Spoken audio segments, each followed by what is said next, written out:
Hi there. Wonderful to be with you today for just a few minutes. I'm going to talk about habits.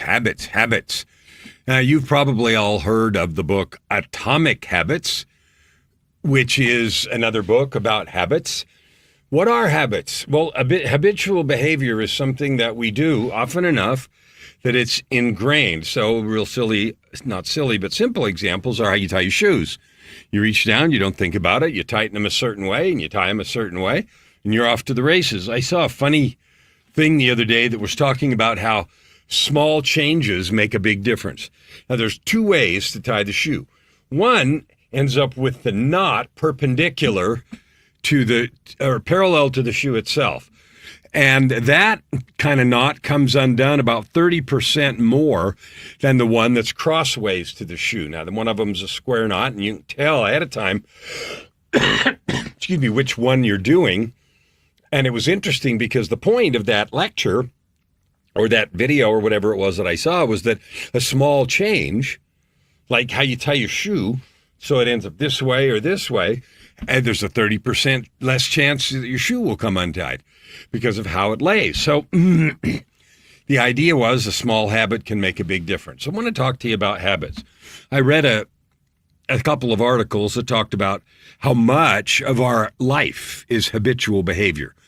And I saw a couple of things. One said 40%, one said 43%. I've seen higher numbers, but it doesn't matter.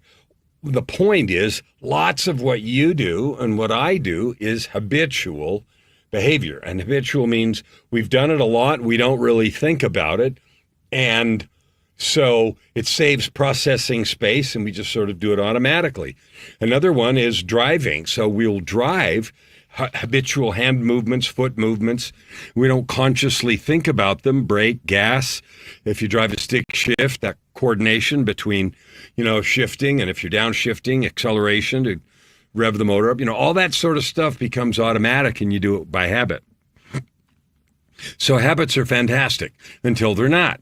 And so the title of this one I said was Habits Are Great Servants and Terrible Masters, because we can learn, and I have, maybe you have too, learned some bad habits. One of the bad habits I learned was to believe that I knew what someone was going to say. So they started some piece of whatever they were saying in a conversation. And the habit I had developed was to assume that I knew where this was going. And then to not really listen, but to go off on my thinking in the context of where I quote, knew it was going, prepare my answer, and sometimes even interrupt. Because I already knew that. And there were two problems that I had in my life because of that. One, people don't like being interrupted. Okay, even if you're 100% right about where they're going, what they're thinking, and what they're going to say. They don't like being interrupted. People like to finish what they say. And two, I can easily be wrong and learned with my bad habit. I call it bad because it did not help effective communication. I learned with my bad habit that was wrong. I was wrong a lot of the time. So between causing friction in a relationship, even if nothing gets said, people don't like being interrupted. So interrupting was one problem. And two is the number of times that you're wrong can be significant. And so you have to backtrack, undo all the thing you were thinking and move forward. And that's just an example of a bad habit. So I want you to think about habits that you might have. Good ones. I'll arbitrarily say good ones and bad ones.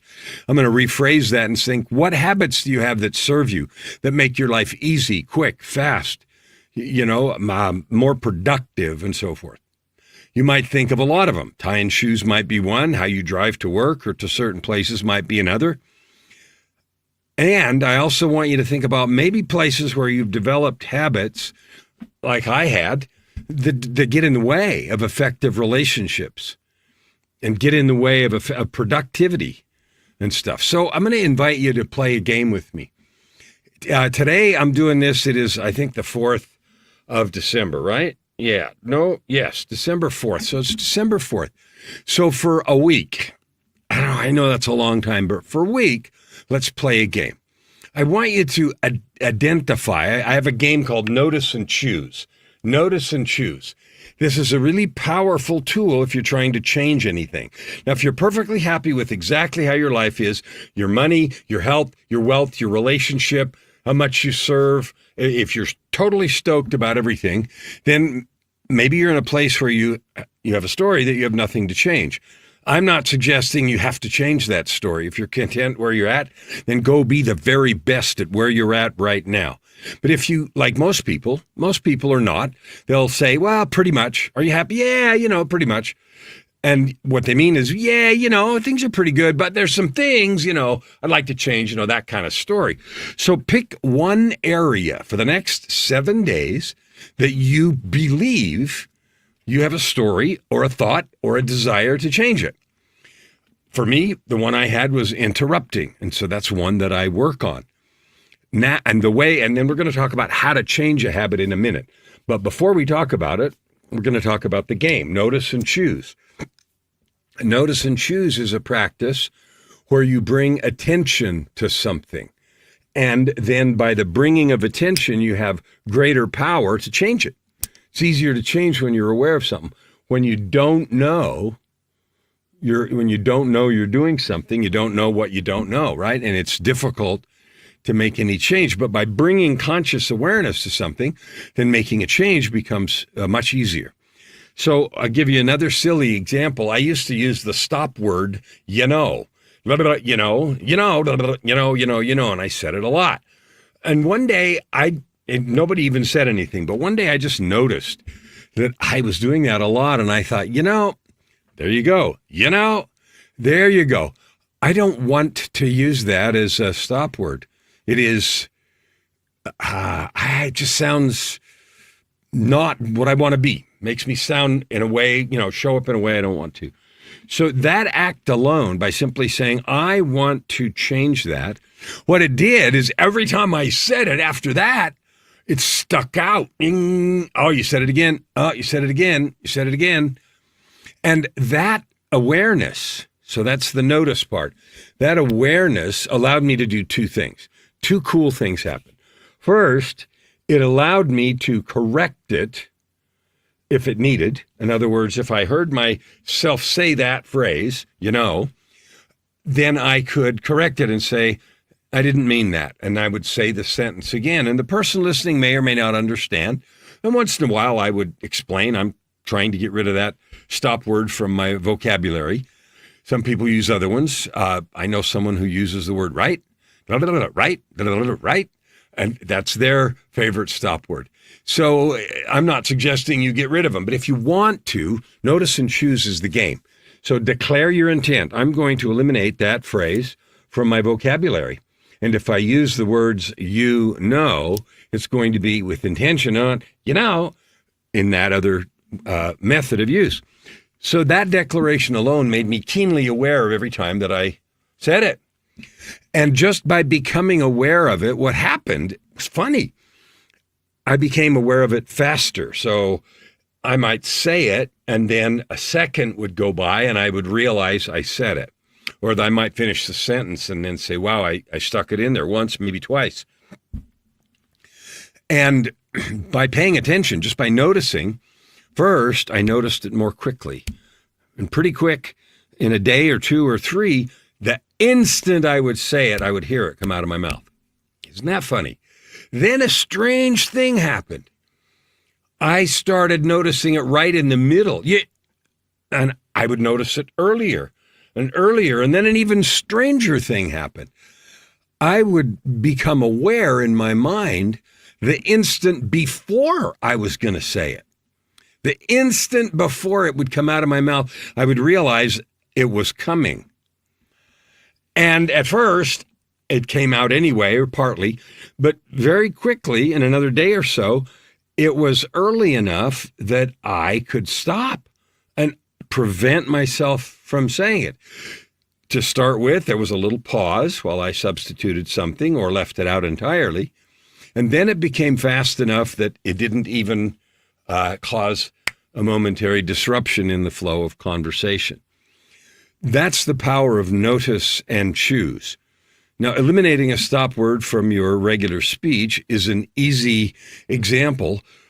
what I have discovered in my own growth potential as a coach, helping people do all kinds of things, work on their relationships with business partners, work on the relationship with money, work on the relationship with getting clients or filling their business with prospects and clients, work on their physical appearance or weight or health, work on their money story. All of those things have a fun element of notice and choose. Because when I get a chance to ask somebody, what is your thought about the thing that we're working on? Money, for example. It's easy to hear the story. The tone changes. If it's negative, the tone changes. Well, I didn't do, there's a tone change. Or I said it again, there's a tone change, and they look down and the energetic shift is obvious. So then we call that. We say, hey, did you see what you just did? We'll have a little conversation, and that allows them to begin to notice. Now, this works with every single habit that you have. Every single habit that you have. You can notice it. You can decide you like it and not change anything. But this is super powerful when you want to change how you respond to someone, whether you look them in the eyes or look on the floor, whether you, nervously look at your watch, or maybe a habit you want to eliminate, whether you hide from a sale, whether you ignore or hear buying signals in a conversation, whether or not you send emails out to follow up on prospects. Those kinds of habits can be changed, no matter what they are. No matter what they are. Now, the title of this was Habits Make Great Servants and Terrible Masters. Now we're going to move to the other side. When we are mastered by a habit, I'll give you another example with me. I had a habit years ago of using a lot of profanity, foul language. I swore like a sailor. Somehow there had been a story in me created that was cool. So I swore a lot, and it punctuated every sentence and on and on and on and on. I used exactly the same method. First, I said, I'm not doing that. That is not how I want to show up. At first, I thought about, well, maybe sometimes, and then I finally decided I just don't want to use that language. There's other ways to express myself that are just as powerful, and so I choose not to use that language. And I use this notice and choose method to eliminate it completely. What I discovered, is that it never fails. You do have the awareness, the ability to have an awareness of what you're going to do right before you do it. And the more focus you put on it, the more it backs up. And it doesn't have to back up in time very long, a half a second, quarter of a second, 1 second, and you start to recognize the signals in your body and in your brain about how you were going to react, either verbally, emotionally, physically, to a situation. So if you want to change a habit, exercise notice and choose. Declare your intent to change the habit, declare specifically what you want it to change to, and then do the notice and choose. Something I noticed that gave greater power to it is to drop the drama. If I had a lot of drama around it, like every time I would say something or do something that was the very habit I was trying to change, if I had a cow, oh man, there I did it again. If I attached a lot of emotion and attacked myself, it became more difficult, and it created additional barriers, additional weight around the habit. Now, habits of all kinds have a lot of traction, gravity. There was one of the internet marketers used to call it habit gravity. And I like that phrase. And it's true. It is the habits that we have develop a pull. They become habitual neural pathways. But you're not stuck. You have the capability right here, right now, to eliminate any habit that you think is not serving you. And furthermore, to substitute a positive one. When you're eliminating a habit and you notice and you choose not to do or say whatever it is, you can at that same moment make a choice about what you do instead. There is a moment of decision. There's an interesting book by Scott Carney called The Wedge, and it talks about that moment of decision before action. And he talks in there about this notice and choose and about focusing on whatever behavior you want to inculcate or create or eliminate. And by that declaration alone, you become aware of that moment, that split second sometimes, or that longer time in between thought and action. And you develop the skill to intervene. So anyway, that book is something that's interesting. It's called The Wedge by Scott Carney, and I recommend that. And it talks about it in terms of extreme sports and in terms of all kinds of other things about how to learn to recognize and to take advantage of that moment that exists that we often ignore. We don't pay attention, and the notice and choose exercise is a way to become aware of it. So I'm just sharing this with you today. You may have habits. I've had a boatload over the years that I have chosen to change because I didn't think they fully represented who I wanted to be. Because remember, our daily choice of thoughts and actions forge the being that we will take with us, that will present to our Creator when our journey here is complete. I'm getting a little spiritual and woo-woo, but the truth is every action we take puts a layer on us of something. It creates who we are. And so intention about that creation bears great fruit. Now, if I can help you with any of this, I invite you to get a hold of me. There's a website on the screen, kellanflukigermedia.com. I invite you to go there. There's some stuff there for you. And an email if you'd like to get a hold of me. My commitment this year is to help 300 million people discover who they really are, divine beings with infinite power, and then not only know that, but do something with it to create wealth and impact from their own life experience, skills, talents, divine heritage, and all that good stuff. That's all I do. That's all I do, and I love it. It's the most fun I've ever had in my life. Thanks for being with me today. I'll see you tomorrow.